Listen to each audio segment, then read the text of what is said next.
Brittany Noel, and thank you for tuning in to the first of many fitness videos that I'm going to be creating for you guys.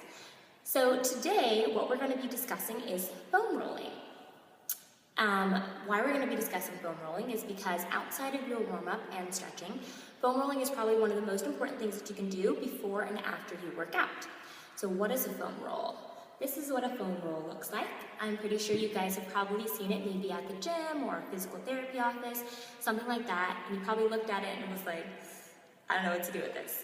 So I'm here to teach you. So basically the benefits of foam rolling is that it's a form of self-myofascial release, which basically just means that you're giving yourself a massage.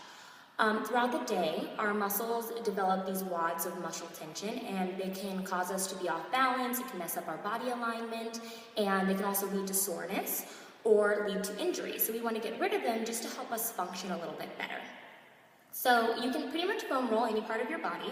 So I'm going to take you through a couple of ways to foam roll the different parts of your body, and at the end I'll show you some awesome stretches that you can do. So the first area that we're going to foam roll are your quads. That's the front of your legs right here. So we're just going to get on our forearms, and you're going to start it right below your hip bone, and then you're just going to roll up slowly until you get to just above your knee. So one of the big things that you want to pay attention to is you never want to roll over a bone when you're foam rolling. If you find any areas of tension, like if it feels sore or kind of like you're creating a bruise, or if you feel something moving, that's the area that you want to concentrate on. And you want to spend about 30 seconds in each area of your body.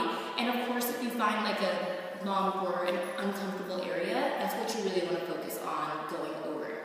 So then what we can do is flip our foot to the outside and get our adductors. So that's the inner part of our thighs. And sometimes if your knees have a tendency to go in, this is what is causing it. And you can go ahead and flip and do the other part of your adductor, the inner thigh area.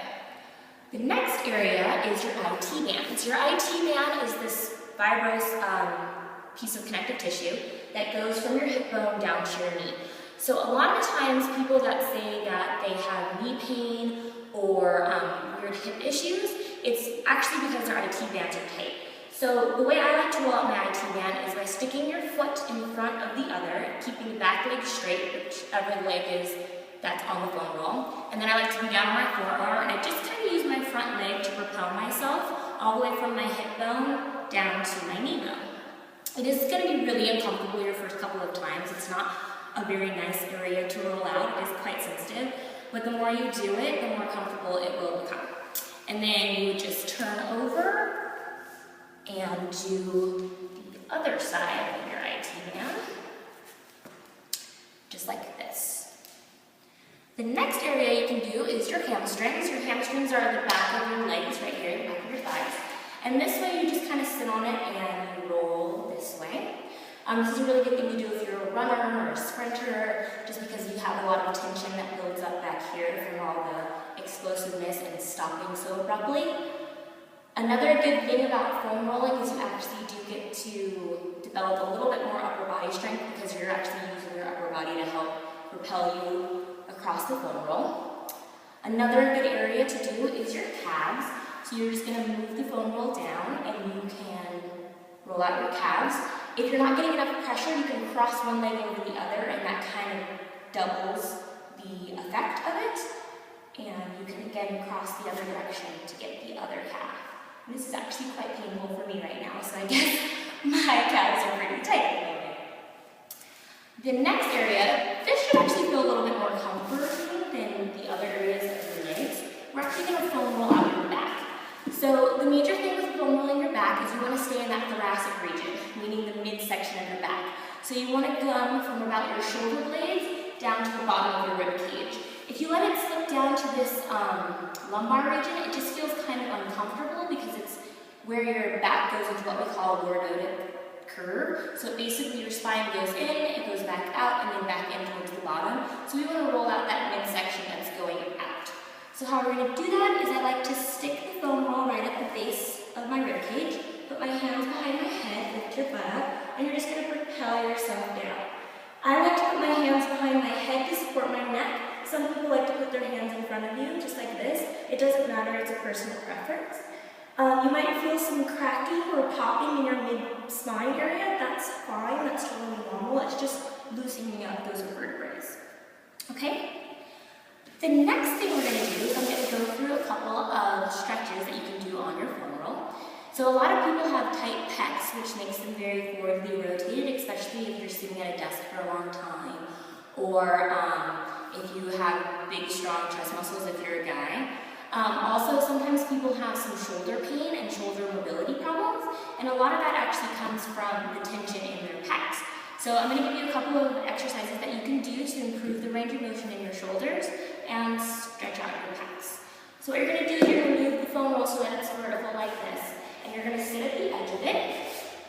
You're then going to lie all the way down, and you're just going to open up your hands like this and try to get your hands to eventually almost touch the ground. I'm not quite there yet, but I'm working on it. Be careful that you don't have a major arch in your back. Like, see how I can stick my hand back there? That means I have a little bit too much of an arch going on, so I'm just going to pelvic tilt and flatten my back out on this foam roll a little bit more, just so that my lower back is uncomfortable. So you're going to hold this stretch for about 30 seconds. You should feel it stretching in your pec areas right here.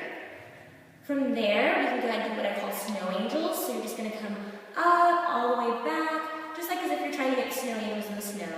And anywhere that you kind of feel stiff or like that range of motion is a little bit harder, you want to stay in that range and kind of work through it. Again, if you have any sort of shoulder pain doing this, then just decrease your range of motion and only stay in those areas that's not painful for you. Another thing you can do is windmill. So you're just going to bring your hand back, touch the ground, and do this opposite motion like this. This allows gravity to assist you and help with your shoulder range of motion. You want to try to keep your arms as straight as possible like this. Some people have a tendency to want to bend their elbows. That's less effective. So you always want to try to keep your arms nice and straight. Okay, and then we're just going to sit up. So those are just a couple of things that you can do with your foam roll at home to help prevent injuries, or to help realign yourself if you're out of position body alignment wise. So yeah, thank you for tuning in for my first video, and feel free to ask me any questions you have on my Tumblr blog, my Facebook, Instagram, or Twitter. There's